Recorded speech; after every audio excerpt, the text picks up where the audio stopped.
The Korthax Empire had been in charge of the galaxy for 3,000 years. No one had the guts to stand up to them. Their warriors were huge, standing 12 feet tall and having thick armor that could stop almost any weapon.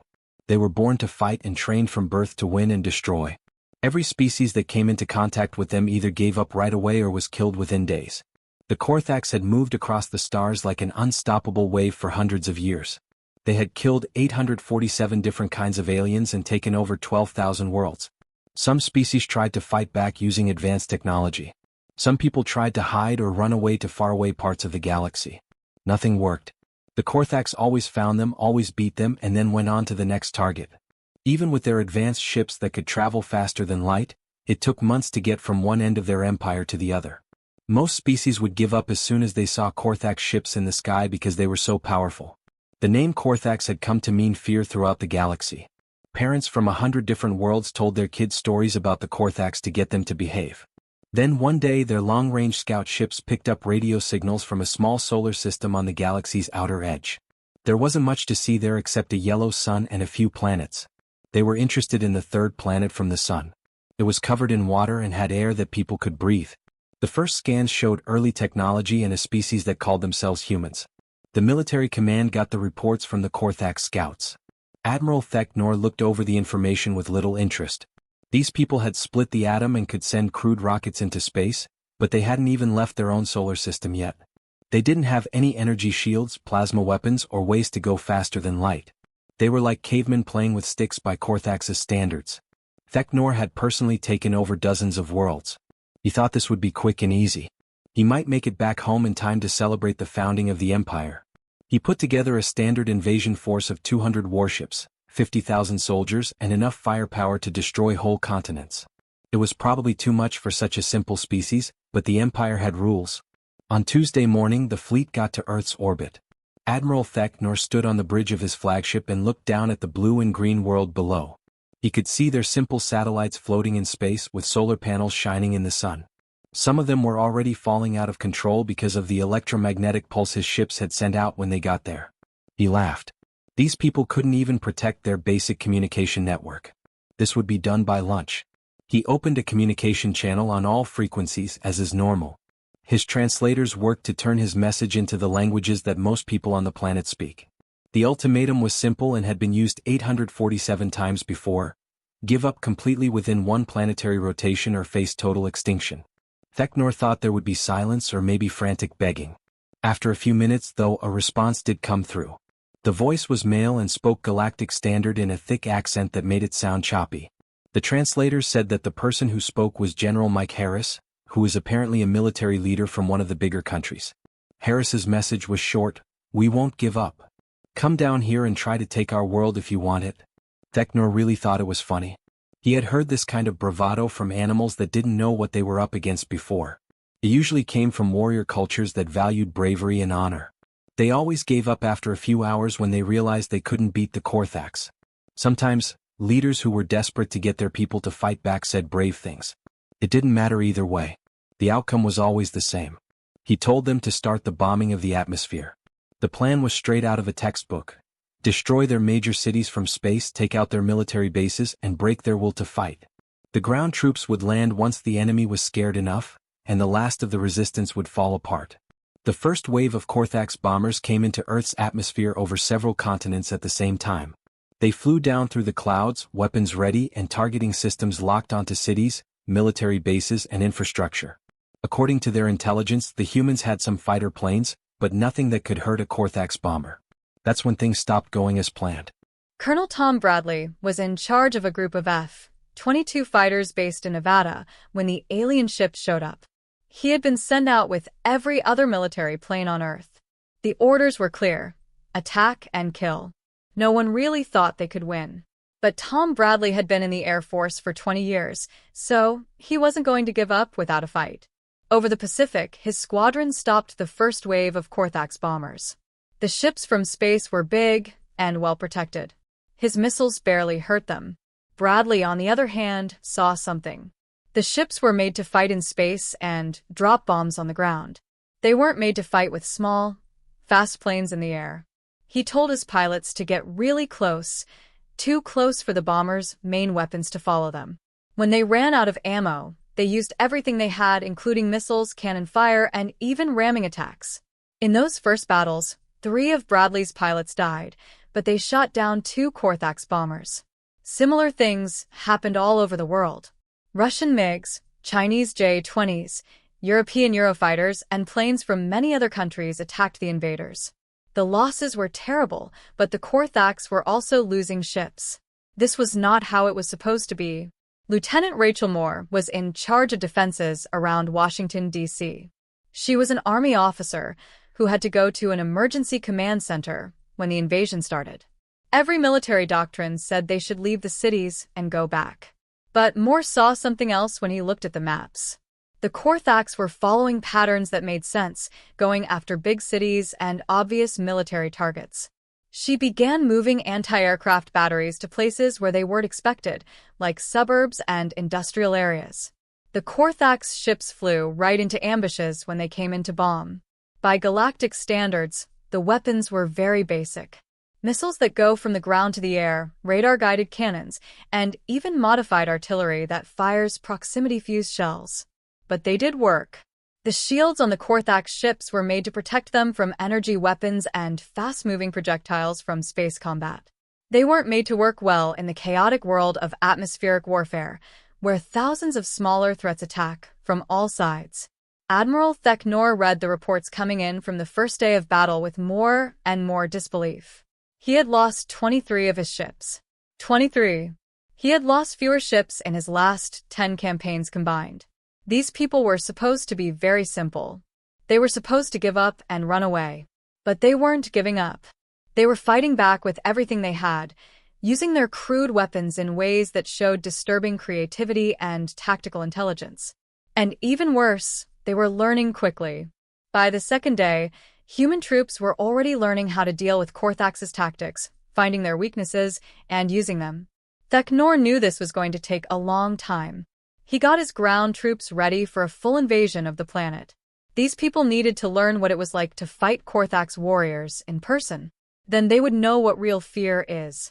The Korthax ground troops landed in Earth's biggest cities, ready for chaos and panic. Their landing craft landed in many places at the same time. The huge doors opened, and thousands of warriors came out. Each one was a killing machine that was twice as tall as a person. They had done this 847 times on 847 different planets. The pattern was always the same. The locals would see them, know they couldn't win, and either run away or beg for mercy. But Earth was not the same. Captain David Reed and his Marines were in the ruins of downtown Seattle when the first Korthax drop ships landed. He had been in the Middle East 3 times and had fought before, but nothing could have prepared him for the sight of these strange warriors. They were huge, armored, and moved at a terrifying speed even though they were so big. He shook as he held his rifle. Reed did not run, though. His Marines didn't either. They had set up positions in the buildings around them, making the city a maze of kill zones and ambush points.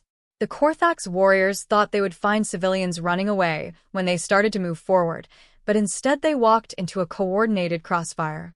The humans quickly found out that regular bullets didn't go through Korthax armor very well. But Reed saw something in those first few hours of fighting that were very chaotic. The armor had joints and was thinner at the neck, elbows, and behind the knees, where it was more flexible. He used the radio to tell every unit in the city to aim for the gaps. Similar things happened all over the country. Major Lisa Thompson led a group of Army and National Guard troops in Chicago. She was a logistics officer who had never thought she would see combat on the front lines, but when the invasion started, everyone fought. Thompson put her troops into small, mobile groups that could hit and run before the Korthax could react in a useful way. The aliens were stronger and had more firepower, but they fought the same way they always had, by attacking directly with overwhelming force and expecting their enemies to break and run. Thompson's troops did the opposite. They led Korthax units into narrow streets where they could collapse buildings on them. They also fought from sewers and subway tunnels, where the huge aliens could barely fit, using the fact that the humans were smaller to their advantage. Something amazing happened in the first week of ground combat. The Korthax had never seen a species learn as quickly as humans did. In Los Angeles, Sergeant Jake Miller's unit caught a hurt Caretaker warrior. They didn't kill him. Instead, they looked at his armor, took it apart, and found out exactly where it was weakest. Miller took the armor off the alien himself and gave pieces to other units so they could study it. On the 8th day, Miller's team was using armor-piercing rounds that they had modified themselves, drilling them to go through the weak spots they had found. His kill rate went up 3 times in one night. The tactics spread through the human forces like fire. Defenders in other cities were quickly told what worked in one city. The people shared information all the time, changed all the time, and never stopped learning. Admiral Theknor became more and more worried as he read the reports of deaths. His troops were losing men that shouldn't have been possible against such a simple race. But what bothered him even more was how people acted. He couldn't understand how it made sense in any military way. When people lost a big city on other worlds, they would send negotiators. They would try to negotiate terms for surrender that would save at least some of their people. It made sense. Any smart species would do the same thing when their species was about to die out. The people lost Seattle. After that, they lost Chicago. After 3 weeks of brutal fighting, Los Angeles fell. Theknor was ready for talks about surrender. Instead, the resistance from people grew stronger. They kept fighting with a will that was almost insane. They didn't seem to get that they had already lost. Theknor finally got it when Commander Amy Foster was in charge of a resistance cell in the ruins of Philadelphia. These humans were very different from him. A Caretaker battalion surrounded Foster's group.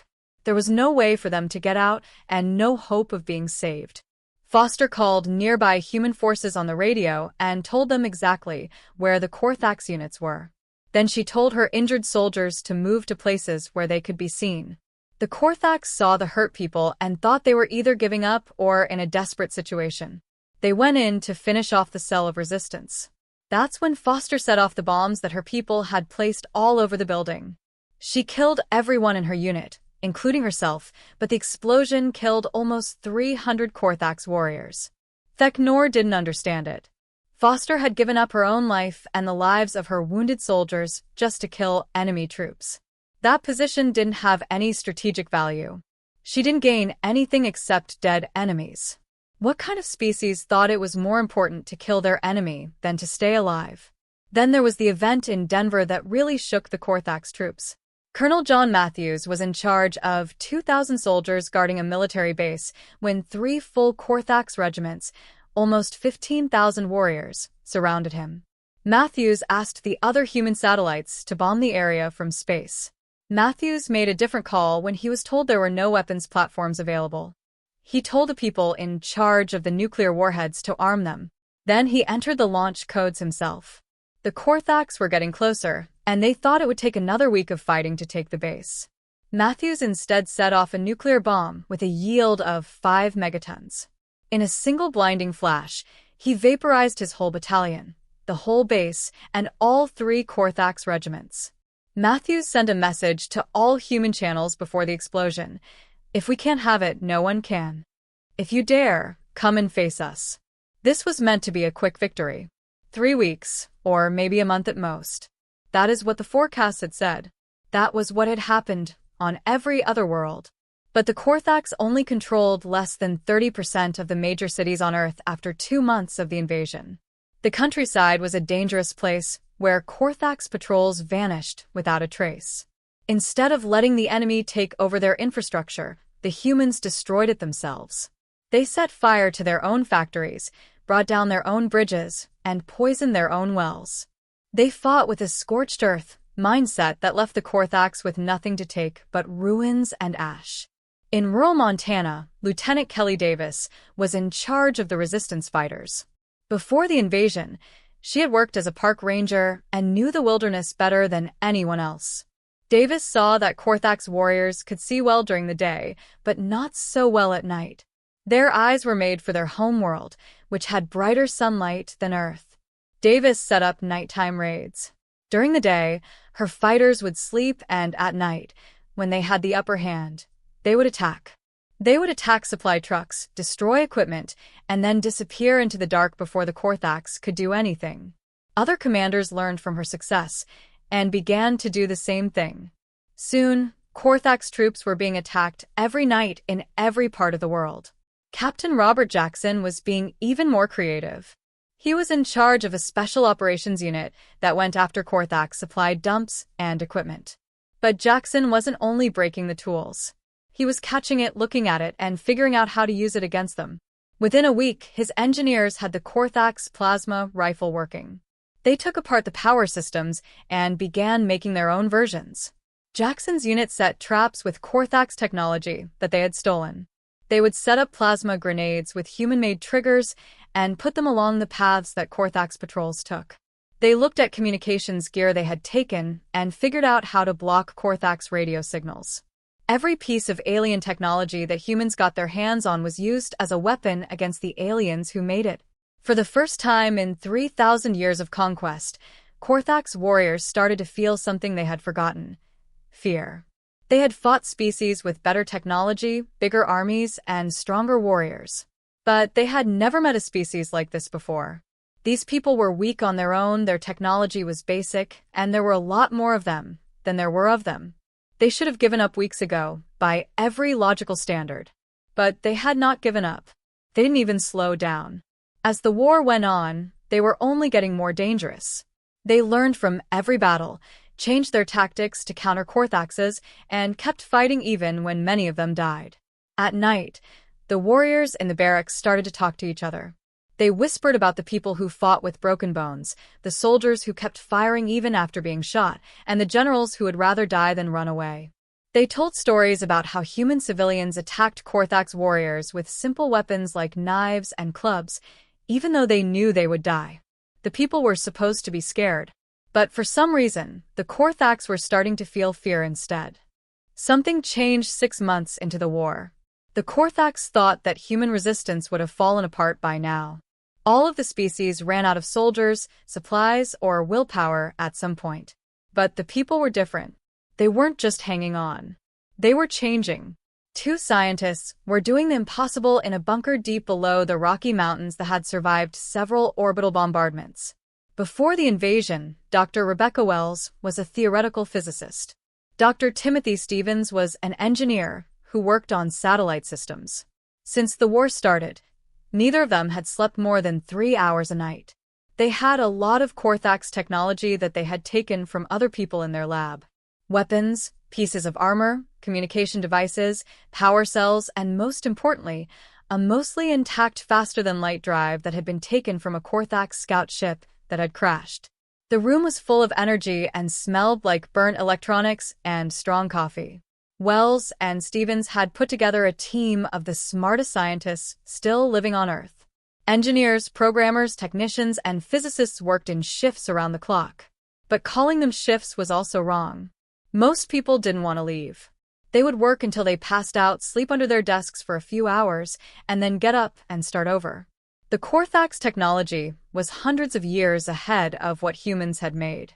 By normal standards, it would have taken decades just to get the basics down. But these weren't normal times. Wells had a theory about why they were moving so quickly. She said that desperation was the strongest force in the universe. They began with the little things. First, they took apart Korthak's power cells. In just 2 months, human factories were making crude copies that only lasted a short time, but could power energy weapons. Next came the plasma rifles. Stevens's team figured out how to make the magnetic containment fields work again, and all of a sudden, human soldiers had weapons that could break through Korthak's armor. But Stevens and Wells were working on something bigger. The drive that went faster than light was in the middle of their lab, like a holy relic. It was broken and partially melted in the crash, but there was still enough of it left. They had been studying it non-stop, making maps of every circuit and looking at every part. No one really thought they could make it work. The technology was too new and complicated. Even if they understood the theory, they wouldn't be able to build a working drive because Earth didn't have the right materials or ways to make them. Wells, on the other hand, would not give up. She worked on the problem all day, every day. Then, 6 months after the invasion started, she had a breakthrough on a cold December morning. The Korthak's drive made a warp bubble out of strange matter. People didn't have exotic matter and couldn't make it. But Wells knew they didn't have to copy the Caretaker's design exactly. They only had to get the same result in a different way. She suggested using a modified fusion reactor and strong electromagnets together to get a similar result. It was just a theory, had never been tested, and was probably crazy. Stevens looked at her math and said there was a 20% chance that it would work. Wells said that was fine. They had to give it a shot. When they were looking for people to help with the first test flight, Major Chris Anderson was there. He was a fighter pilot who had been flying combat missions since the first day of the invasion. He had been shot down twice, survived a building falling down, and still had a piece of Caretaker's shrapnel stuck in his shoulder that the doctors said was too dangerous to take out. Anderson volunteered right away when Wells said that the experimental drive could explode, tear the ship apart, or work perfectly. He had a simple way of thinking. He would do anything that might help people win this war. He also said with a sad smile that the official reports said he had already died twice. What was one more time? They put the drive into a modified spacecraft that was originally made to carry cargo to the International Space Station. It wasn't pretty. They used whatever materials they could find to patch the hull. The system that kept people alive barely worked. It looked like someone had put the whole thing together in their garage. The engineers named it the Defiance. Anderson got into the pilot seat, went over the checklist before takeoff, and started the drive. There was nothing for 3 seconds. Then the Defiance just disappeared. It came back 2 million kilometers away, far past the moon's orbit. Anderson's voice came back over the radio, laughing and shouting in victory. People had just figured out how to travel faster than light. The news spread like electricity through the rest of the human troops. In just a few weeks, all the factories that were still open had switched to making FTL drives. They were rough, didn't work well, and broke down all the time. But they did work. The engineers said that each drive could handle about 50 jumps before it had to be completely rebuilt. The military leaders said that was 50 more jumps than they had done before. Captain William Carter was in charge of the first warship that could go faster than light. It was a naval destroyer that had been modified to fly into space using rocket boosters and what Carter called hope and prayer. The ship shouldn't have been in space, let alone fighting a war, but no one cared about good engineering anymore.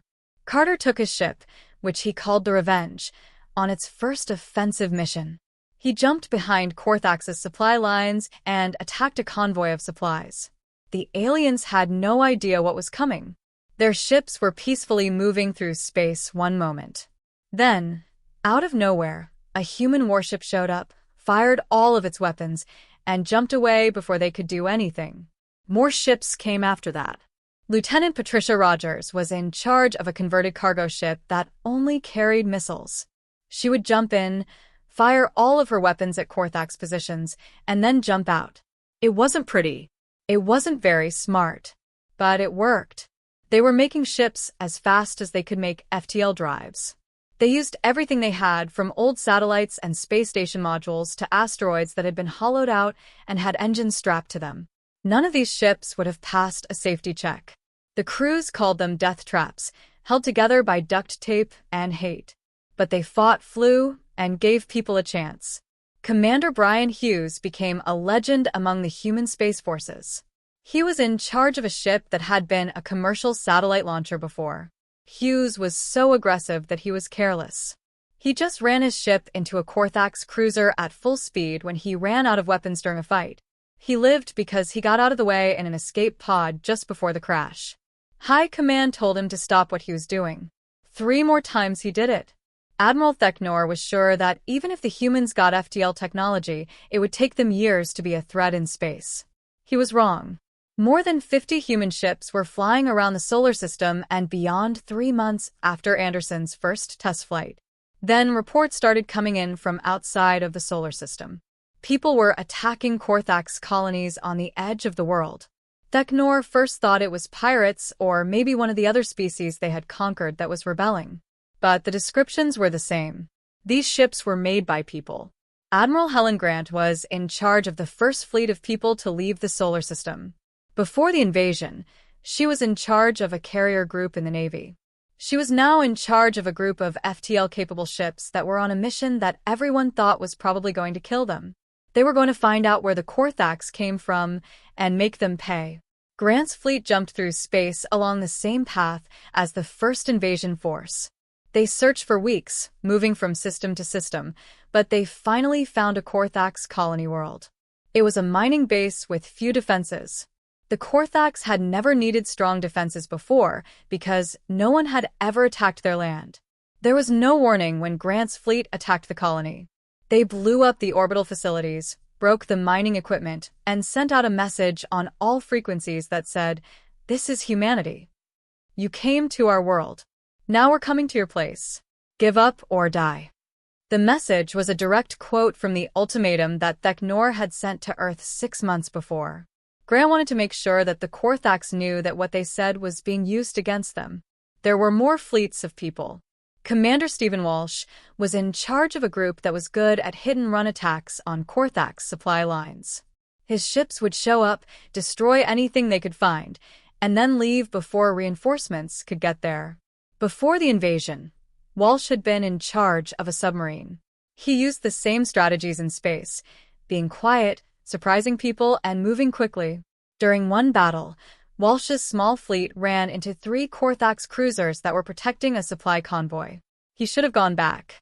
He had fewer and weaker ships. Instead, Walsh told his troops to attack from more than one direction at the same time. People had learned that Carthax ships were strong but not very fast. Walsh broke through their defenses by attacking from many sides at once. All 3 cruisers were lost. The flagship of Walsh was badly damaged and barely held together. But he sent a message to the Carthax ships that were breaking apart and dying.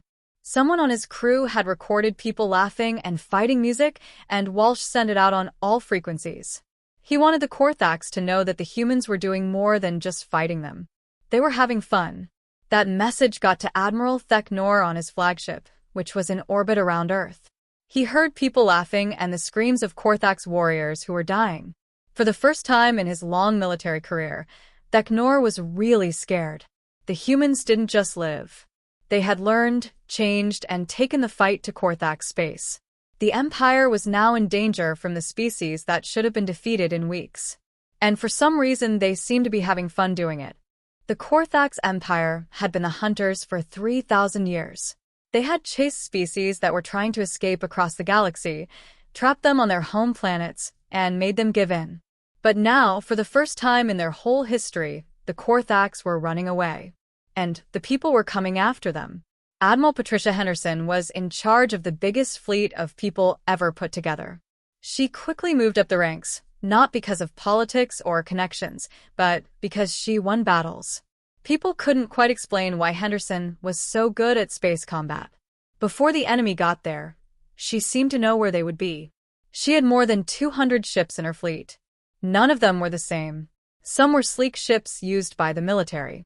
Some were civilian ships that had been turned into military ships with makeshift armor plating. Some of them were just flying boxes with engines and guns attached. But they all had faster-than-light drives and crews that wanted to get back at them. Henderson's plan was simple and cruel. Without warning, her fleet would show up in a Carthax system, destroy everything that was useful for the military, and then leave before reinforcements could get there. She attacked military bases, supply depots, shipyards, and communication relays. The Carthax never knew when she would attack again. Captain Nicholas Parker was an expert in a different kind of war. He led a small, fast attack group that focused on surgical strikes against important targets. Before the invasion, Parker had worked as a special forces operator. He knew that sometimes it was better to destroy one important target than 100 regular ones. People talked about Parker's raids for a long time. He once jumped his ships into orbit around a Carthax command station, blew it up with a precision missile strike, and then jumped away before the station's debris had even finished falling. Another time, he used a stolen shuttle to get into a Carthax admiral's flagship, planted bombs all over the ship, and got away just before it blew up. The Carthax called him the Ghost because he showed up out of nowhere and then disappeared before they could do anything about it. Parker liked the nickname when he heard it. He had patches made for his crew that had a ghost symbol and the words, "You never see us coming," written in Carthax script. But the people weren't just fighting a war. They were also fighting a war in their minds. Before the invasion, Lieutenant Melissa Young worked in marketing. She knew how to play with people's feelings and get messages across. Now she used those skills to lower Korthax's morale. Young ran a propaganda campaign across the whole galaxy. She sent messages on every frequency the Korthax used. The messages showed videos of Korthax ships that had been destroyed, warriors who had been defeated, and colonies that were on fire. But the most important thing was that they showed people celebrating their wins. Young wanted the Korthax to know that the people were no longer desperate refugees. They were sure they were winning because they were brave fighters. She made up fake news stories about people winning things that hadn't happened yet. The Korthax military would waste time and money on threats that weren't real. She broadcast intercepted messages from Korthax commanders who were scared and unsure. She told every Korthax warrior that their empire was losing to a species that had only been using simple chemical rockets a year before. The psychological campaign was very successful. Korthax's morale started to fall. Warriors who had never questioned orders began to hesitate in battle. Some units wouldn't fight against human forces unless they had a huge numerical advantage. Some outposts gave up without firing a shot when human ships came into orbit. The Korthax were most bothered by how long humans could last. Major Daniel Cooper was in charge of the ground troops on a Korthax colony world that had been taken.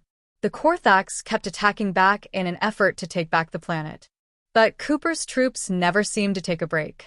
They fought in shifts that rotated all the time, with new troops coming in to replace tired ones. The people had come up with a way for soldiers to fight for 6 hours, take a break for 6 hours, and then fight again. They took drugs to stay awake, painkillers to deal with pain, and something they called coffee that seemed more important than bullets. After a lot of fighting, Korthax warriors needed to rest for a long time. The humans kept coming, wave after wave, without stopping.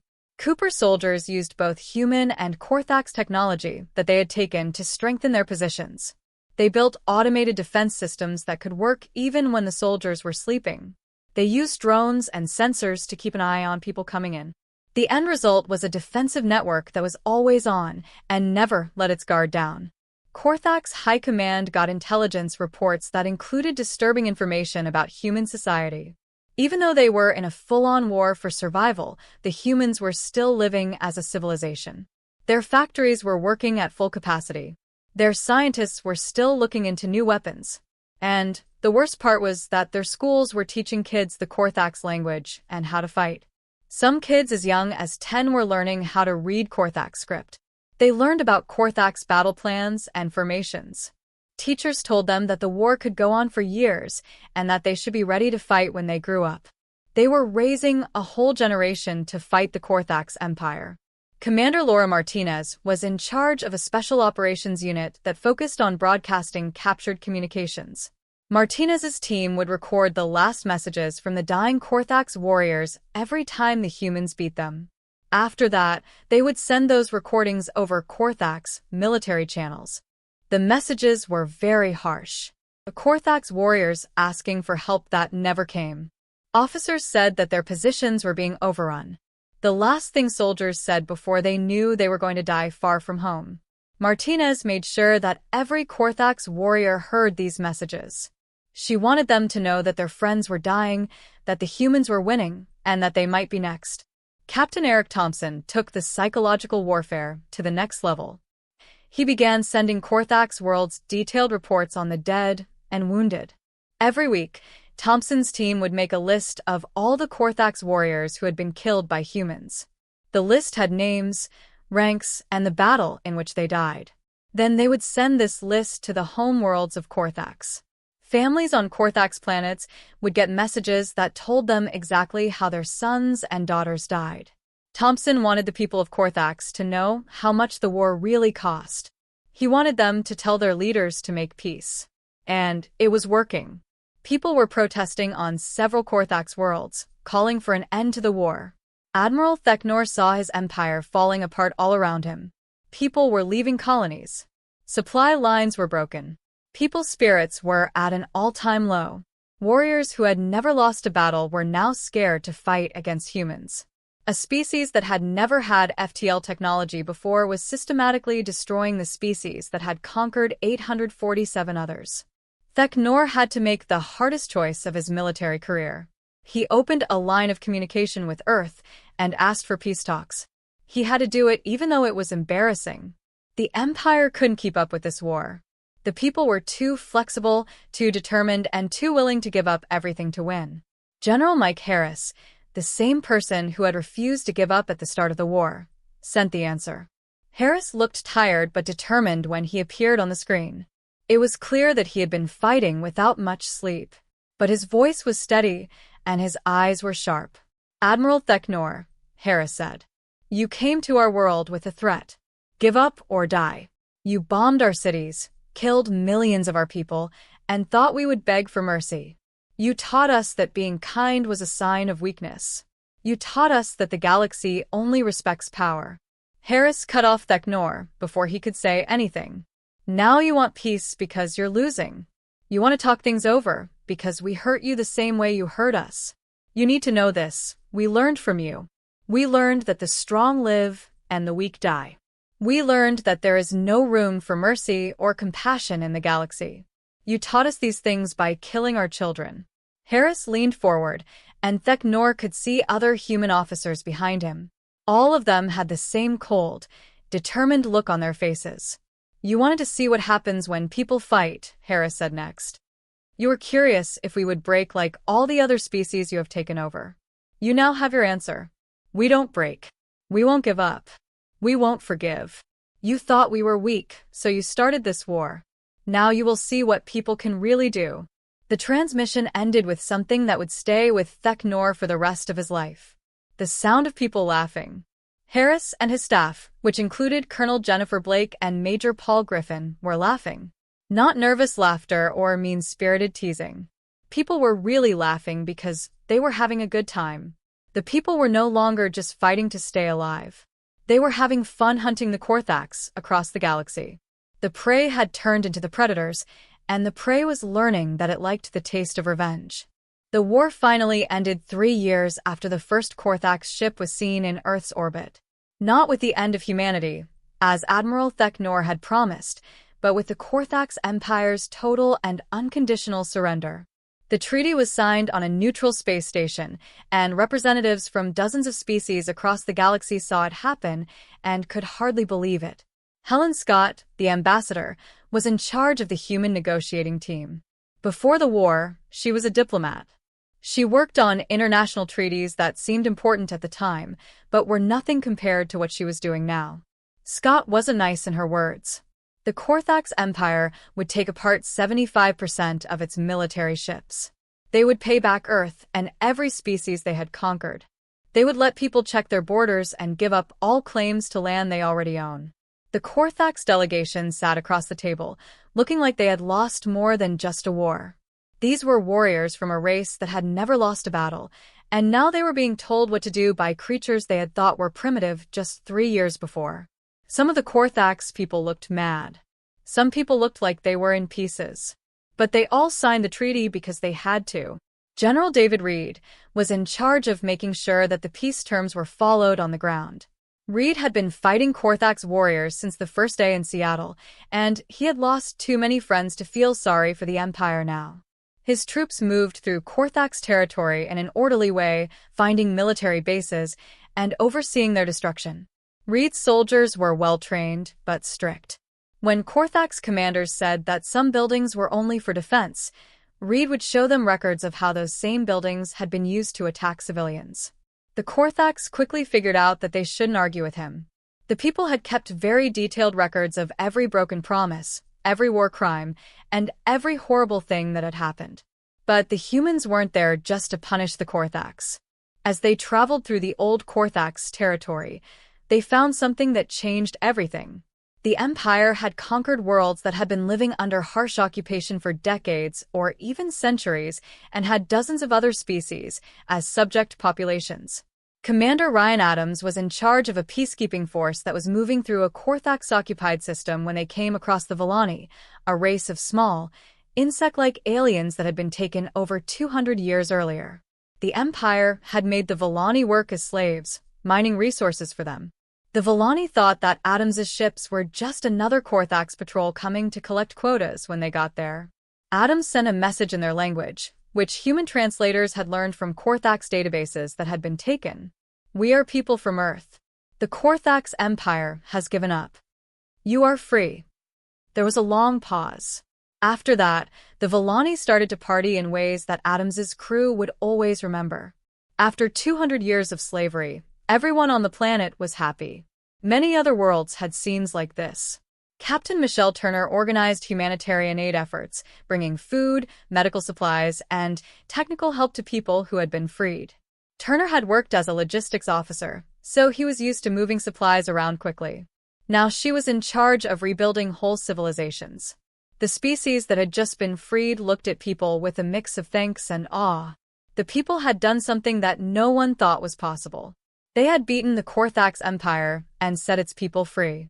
People told stories all over the galaxy about the small, weak creatures from Earth who wouldn't give up and somehow won. The Galactic Council met, for the first time in a long time. It was an old group that had been around long before the Korthax Empire came to power, but it didn't matter much during the Korthax rule. The Council had become little more than a place for weak species to complain to each other because no one could stand up to the Empire. The Council was now meeting to talk about a new reality. People had changed the balance of power in the galaxy in a big way. Every species wanted to know what the humans would do with their win. Would they turn into the new Korthax, an empire based on conquest and control? Admiral Theknor was there as a witness for the Council. He was no longer the highest-ranking military leader in a galactic empire. Now he was a liaison officer, working with human forces to make sure the peace terms were carried out correctly. Colonel Kevin Hayes, a human officer who fought in the Battle of New York during the invasion, was his direct boss. Theknor had the chance to talk about what had happened and tell the galaxy how a species that didn't even have space travel a few years ago had beaten the powerful Korthax Empire. He stood at the podium, a 12-foot-tall warrior in ceremonial armor, looking out at people from hundreds of different species. "We conquered 847 species," Theknor said, his voice echoing through the huge room. "We ruled over 12,000 worlds. We thought we knew more about war than anyone else in the galaxy. We thought that strength was the most important thing, and that better weapons and a warrior spirit could beat anyone." He stopped for a moment, and for a moment he really looked haunted by memories. "Then we met people. They weren't as strong as we thought they were. Small, weak, and using old-fashioned technology. We thought they would give up in a few days. Instead, they taught us something we had forgotten after 3,000 years of winning. They showed us what it's like to fight an enemy who won't give up." Theknor talked about the war in great detail. He talked about soldiers who kept fighting even though they had broken bones. He talked about leaders who would rather die than give up even a little bit of land.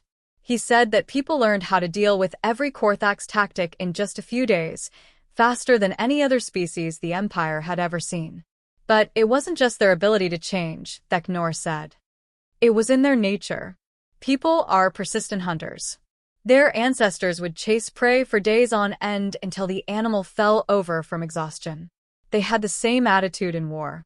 They didn't have to be stronger than us. They only had to last longer than us. And they did. He looked straight at the human delegation, where Ambassador Helen Scott and her team were sitting. "We were predators who had never met anything that could hunt us back. People showed us what it's like to be hunted.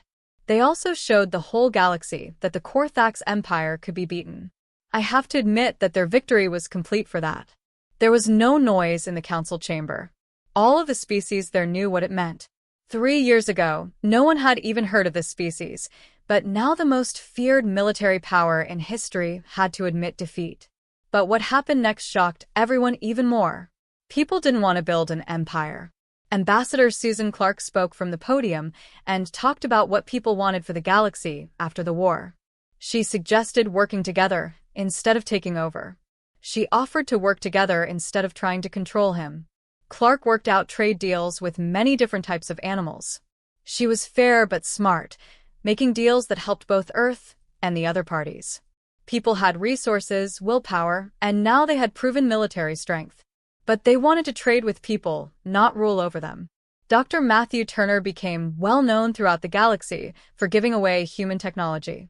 He wrote papers about how to design FTL drives, which made the changes that people had come up with available to everyone. He talked about medical technology, farming methods, and how to make things. Other species couldn't understand why people would give away such useful information. Turner put it simply, "We lived through the Caretaker because we learned from them. Now we want to help everyone else advance too." A galaxy full of strong, independent species is safer for everyone than one dominated by any single empire. General Lisa Thompson built military alliances based on mutual defense. She proposed that freed species work together to maintain peace and prevent any future empire from rising to threaten the galaxy. Thompson personally trained officers from 24 different species, sharing human military doctrine and tactical innovations. The name Mike Harris became legendary. The general who had refused to surrender at the very beginning, who had sent that final message to Thek-Nor about enjoying the fight, was now a symbol of human determination. Schools on freed worlds taught children about Harris and how he stood against impossible odds. Admiral Helen Grant, who had led the first human fleet outside the solar system, became an ambassador for humanity's military power. She commanded respect wherever she went. Other species saw her and remembered that humans had hunted the Caretaker across the galaxy and won. Colonel Tom Bradley, the pilot who had first proven that human aircraft could fight Caretaker bombers, retired from military service and became a teacher. He trained pilots from various species, sharing everything he had learned during the war. Bradley believed that the best way to prevent future wars was to make sure everyone could defend themselves. The galaxy had been fundamentally changed. For 3,000 years, the Caretaker Empire had proven that might made right, that the strong conquered the weak, and that resistance was futile. Then humanity had proven all of that wrong. They showed that determination could overcome superior strength, that adaptability could defeat advanced technology, and that a species united in common purpose could achieve the impossible. Other species looked at humans differently now. These small, fragile creatures who came from a gravity while they had only escaped recently had beaten the galaxy's apex predators. The humans had been bombarded from orbit, invaded by overwhelming forces, and told to surrender or die. They chose neither option. Instead, they fought back, learned, adapted, and eventually won. Trade routes that had been controlled by the Caretaker for centuries were now open to everyone. Species that had been enslaved were rebuilding their civilizations with human assistance. The Galactic Council was becoming relevant again as different species worked together on common problems. But everyone also knew that humanity was not to be trifled with. The species that had broken the Caretaker Empire was now the most respected military power in the galaxy. Human ships patrolled trade routes, keeping them safe from pirates and raiders. Human peacekeepers helped maintain order on disputed worlds. And human diplomats made it clear that any species attempting to build a new empire would face the same fate as the Caretaker. The war had forged humanity in fire. They had been forced to become warriors, scientists, and survivors all at once. The peaceful species that had been reaching for the stars 3 years ago was now a galactic power. But they had not lost their humanity in the process.